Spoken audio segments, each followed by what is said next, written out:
Billy said, my name is Alex.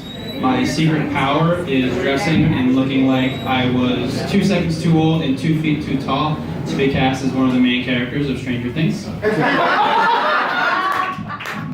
And my favorite thing is when the headlights of a car in the front grille look like a person smiling.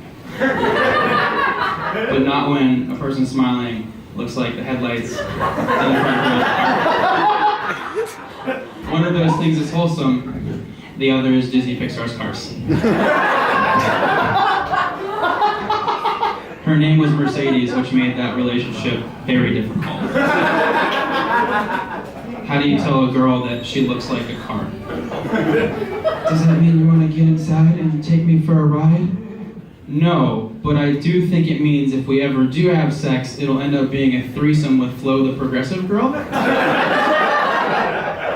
And then she breaks down, crying. I did get out of a relationship this year though. I think that one was doomed from the start though, because my immediate reaction after the breakup was not, oh no, there goes a person that I was devoted to and cared about deeply. I am sad. It was fuck, I'm gonna have to rewrite so many bits. So I was in that for the very wrongest of reasons. But my girlfriend was a great fighter, and I say that not in the sense that every time we got into a verbal disagreement, she would bring up my absentee father and the fact that I emotionally overcompensate for the void that he left in my life. But in the fact that she liked kickboxing and martial arts. So she was able to kick my ass, which isn't hard because it looks like the only fight I'm regularly engaged in is against malnutrition. And how did I find out my girlfriend was a great fighter? It was a dark and stormy night when a man ran up on us and tried to steal my purse. But so, in addition to being able to kick my ass very easily, my girlfriend also had way more street cred than I could ever hope to amass. We were hanging out one day, and she took off her hoodie, and I saw that she had a scar on her stomach, and I'm like, oh, what an interesting thing. I should ask about this scar. So I did, and her reply as to how she got the scar was, oh, I was stabbed. My response was, what? So I inquired further. Turns out she was walking down a Chicago alleyway. It wasn't in black and white, it was real life. And she was with her 2 cousins, and she was stabbed. I'm like, wait a minute, you were the only one of the 3 to get stabbed? To which she replied, yes. So a classic eeny, meeny, miny, mo stick up.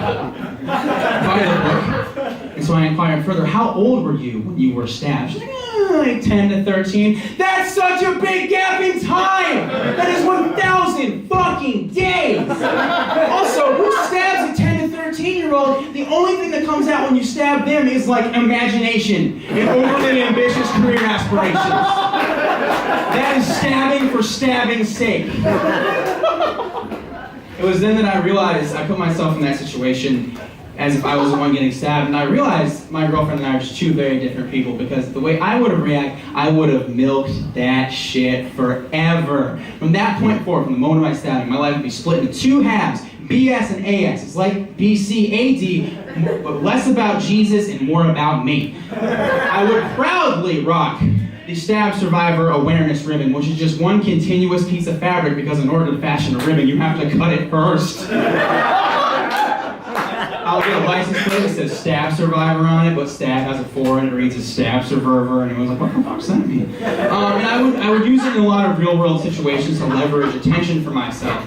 So imagine a child's birthday party, right? Little Timmy's about to turn 6. His mother speaks up, okay, Timmy, it's time to cut the cake. I'm like, really, Janessa? No trigger warning? And then the guy who got shot's like, really? A trigger warning? And suddenly I'm the asshole. And then the guy with the colostomy bag's like, really? You're the asshole? And I fucking quit. Thank you guys for being out. Have a good night.